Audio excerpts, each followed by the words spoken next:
Le cours 4 décrit les fonctions des anticorps une fois qu'ils ont fixé l'antigène. On peut décrire 5 principales fonctions. 3 fonctions sont propres aux anticorps, c'est-à-dire qu'elles se font uniquement entre l'antigène et l'anticorps, à savoir la neutralisation, l'agglutination et la précipitation. 2 types de fonctions impliquent des acteurs qui vont agir une fois que les anticorps ont fixé l'antigène, l'activation du système du complément et l'activation des cellules immunocompétentes. La neutralisation est la capacité d'un anticorps à inhiber l'activité biologique d'un antigène. Elle a un rôle biologique considérable puisqu'elle peut bloquer par exemple la toxicité de toxines bactériennes, bloquer la pénétration intracellulaire de micro-organismes, bloquer une activité enzymatique ou d'autres fonctions biologiques. Les applications thérapeutiques en sont considérables. On peut la mesurer en comparant l'activité biologique de l'antigène en présence ou en absence d'anticorps. L'agglutination est la capacité des anticorps à former des réseaux macromoléculaires, donc des agglutinats, en présence d'antigènes particulaires. Ces réseaux sont suffisamment grands pour être souvent visibles à l'œil nu. Cela concerne essentiellement des micro-organismes et des parasites, et cela bloquera leur mobilité. Cela peut concerner aussi, dans des situations pathologiques, des cellules, par exemple dans le cadre de rejet de transfusion sanguine. On l'utilise aussi énormément dans le cadre du diagnostic lorsqu'on prend des antigènes qu'on fixe sur des particules inertes, ce qui permet d'observer facilement l'agglutination de ces billes. La précipitation est la capacité des anticorps à former des réseaux macromoléculaires qui précipitent en présence d'antigènes solubles. Le rôle biologique est très important puisque les précipités vont être phagocytés, ce qui permet d'éliminer les antigènes. On en a aussi de nombreuses applications in vitro, puisque la précipitation est un phénomène qu'on peut visualiser. Et d'autant plus que la précipitation est un phénomène dose dépendant et qu'il y aura le maximum de précipité lorsque la quantité d'antigènes et d'anticorps seront optimales, mais que le précipité va se dissoudre si on augmente trop la quantité d'antigènes ou d'anticorps. Une des fonctions indirectes des anticorps est d'activer le complément. En présence de complexes antigènes-anticorps, on peut avoir le déroulement de toute la séquence d'activation des systèmes de complément qu'on décrira dans un cours ultérieur. Ceci a des effets très importants en termes d'activation de l'inflammation et même des effets antimicrobiens directs. Enfin, la dernière fonction des anticorps est d'activer les cellules immunocompétentes. On a vu que les cellules immunocompétentes sont d'une part les lymphocytes qui ont la capacité de fixer directement les antigènes et d'autre part les autres cellules qui peuvent fixer les antigènes et donc avoir une activité dirigée contre une cible grâce à des récepteurs pour les anticorps qu'on appelle les RFC puisqu'ils fixent la partie constante des immunoglobulines. Donc, l'activation des cellules par les anticorps grâce aux récepteurs FC est un mécanisme essentiel de l'immunité. Elle va permettre l'activation des différents types cellulaires et qui vont remplir chacun les fonctions qui leur sont propres. Par exemple, la phagocytose sera augmentée si la cible est reconnue grâce à l'anticorps. On verra dans les cours suivants d'autres mécanismes tels que antibody dépendante cell cytotoxicité et dégranulation. Alors cette activation se fait de façon très différente selon les cas de figure, puisqu'il existe de très nombreux récepteurs FC. Des récepteurs qui sont plus ou moins efficaces en fonction de la classe ou la sous-classe d'immunoglobulines, des récepteurs qui seront exprimés par tel ou tel autre type de cellules immunocompétentes. Donc cette diversité va assurer des réponses diverses pour chaque type cellulaire, modulées par la classe et par la quantité des anticorps produits. Alors l'opsonisation est un des mécanismes les plus importants d'augmentation de la phagocytose par augmentation de la reconnaissance des cibles. Les opsonines sont les molécules qui justement assurent cette opsonisation et qui agissent en synergie les unes par rapport aux autres. Donc il existe un certain nombre d'opsonines non spécifiques qui vont fixer des structures microbiennes et former des complexes entre le récepteur pour l'opsonine sur la cellule phagocytaire, la opsonine et la bactérie.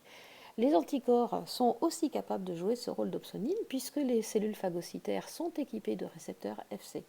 Donc l'anticorps va assurer l'intermédiaire entre la bactérie et la cellule. La partie constante de l'anticorps se fixe sur un récepteur qui existe sur toutes les cellules phagocytaires. La partie variable reconnaît la bactérie. Donc ça assure la reconnaissance de n'importe quel élément à ingérer grâce à des anticorps. Alors ce qui sera important d'analyser au fur et à mesure des cours suivants, c'est quelles sont les conditions de réalisation de ces différentes fonctions. Le fait que des quantités d'anticorps ou des classes d'anticorps différentes sont plus ou moins appropriées pour effectuer la neutralisation, l'agglutination, la précipitation, l'activation du système du complément ou l'activation cellulaire permet d'adapter très finement le type de mécanisme qui sera produit en fonction du type d'anticorps qui sera produit par les lymphocytes. Voilà pour ce cours. Le cours 4 décrit les fonctions des anticorps une fois qu'ils ont fixé l'antigène. On peut décrire 5 principales fonctions. 3 fonctions sont propres aux anticorps, c'est-à-dire qu'elles se font uniquement entre l'antigène et l'anticorps, à savoir la neutralisation, l'agglutination et la précipitation. 2 types de fonctions impliquent des acteurs qui vont agir une fois que les anticorps ont fixé l'antigène, l'activation du système du complément et l'activation des cellules immunocompétentes. La neutralisation est la capacité d'un anticorps à inhiber l'activité biologique d'un antigène. Elle a un rôle biologique considérable puisqu'elle peut bloquer par exemple la toxicité de toxines bactériennes, bloquer la pénétration intracellulaire de micro-organismes, bloquer une activité enzymatique ou d'autres fonctions biologiques. Les applications thérapeutiques en sont considérables. On peut la mesurer en comparant l'activité biologique de l'antigène en présence ou en absence d'anticorps. L'agglutination est la capacité des anticorps à former des réseaux macromoléculaires, donc des agglutinats, en présence d'antigènes particulières. Ces réseaux sont suffisamment grands pour être souvent visibles à l'œil nu. Cela concerne essentiellement des micro-organismes et des parasites, et cela bloquera leur mobilité. Cela peut concerner aussi, dans des situations pathologiques, des cellules, par exemple dans le cadre de rejet de transfusion sanguine. On l'utilise aussi énormément dans le cadre du diagnostic lorsqu'on prend des antigènes qu'on fixe sur des particules inertes, ce qui permet d'observer facilement l'agglutination de ces billes. La précipitation est la capacité des anticorps à former des réseaux macromoléculaires qui précipitent en présence d'antigènes solubles. Le rôle biologique est très important puisque les précipités vont être phagocytés, ce qui permet d'éliminer les antigènes. On en a aussi de nombreuses applications in vitro, puisque la précipitation est un phénomène qu'on peut observer, qu'on peut visualiser. Et d'autant plus que la précipitation est un phénomène dose dépendant et qu'il y aura le maximum de précipité lorsque la quantité d'antigènes et d'anticorps seront optimales, mais que le précipité va se dissoudre si on augmente trop la quantité d'antigènes ou d'anticorps. Une des fonctions indirectes des anticorps est d'activer le complément. En présence de complexes antigènes-anticorps, on peut avoir le déroulement de toute la séquence d'activation des systèmes de complément qu'on décrira dans un cours ultérieur. Ceci a des effets très importants en termes d'activation de l'inflammation et même des effets antimicrobiens directs. Enfin, la dernière fonction des anticorps est d'activer les cellules immunocompétentes. On a vu que les cellules immunocompétentes sont d'une part les lymphocytes qui ont la capacité de fixer directement les antigènes et d'autre part les autres cellules qui peuvent fixer les antigènes et donc avoir une activité dirigée contre une cible grâce à des récepteurs pour les anticorps qu'on appelle les RFC puisqu'ils fixent la partie constante des immunoglobulines. Donc, l'activation des cellules par les anticorps grâce aux récepteurs FC est un mécanisme essentiel de l'immunité. Elle va permettre l'activation des différents types cellulaires et qui vont remplir chacun les fonctions qui leur sont propres. Par exemple, la phagocytose sera augmentée si la cible est reconnue grâce à l'anticorps. On verra dans les cours suivants d'autres mécanismes tels que antibody dépendante cell cytotoxicité et dégranulation. Alors cette activation se fait de façon très différente selon les cas de figure, puisqu'il existe de très nombreux récepteurs Fc. Des récepteurs qui sont plus ou moins efficaces en fonction de la classe ou la sous-classe d'immunoglobuline, des récepteurs qui seront exprimés par tel ou tel autre type de cellules immunocompétentes. Donc cette diversité va assurer des réponses diverses pour chaque type cellulaire, modulées par la classe et par la quantité des anticorps produits. Alors l'opsonisation est un des mécanismes les plus importants d'augmentation de la phagocytose par augmentation de la reconnaissance des cibles. Les opsonines sont les molécules qui justement assurent cette opsonisation et qui agissent en synergie les unes par rapport aux autres.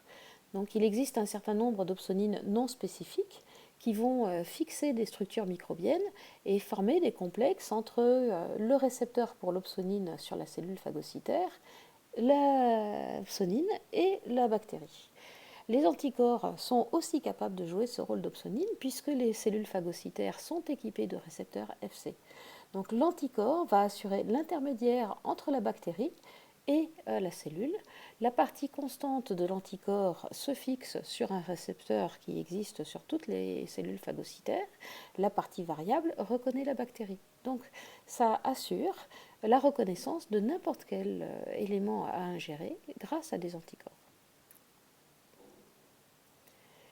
Alors, ce qui sera important d'analyser au fur et à mesure des cours suivants, c'est quelles sont les conditions de réalisation de ces différentes fonctions. Le fait que des quantités d'anticorps ou des classes d'anticorps différentes sont plus ou moins appropriées pour effectuer la neutralisation, l'agglutination, la précipitation, l'activation du système du complément ou l'activation cellulaire, permet d'adapter très finement le type de mécanisme qui sera produit en fonction du type d'anticorps qui sera produit par les lymphocytes. Voilà pour ce.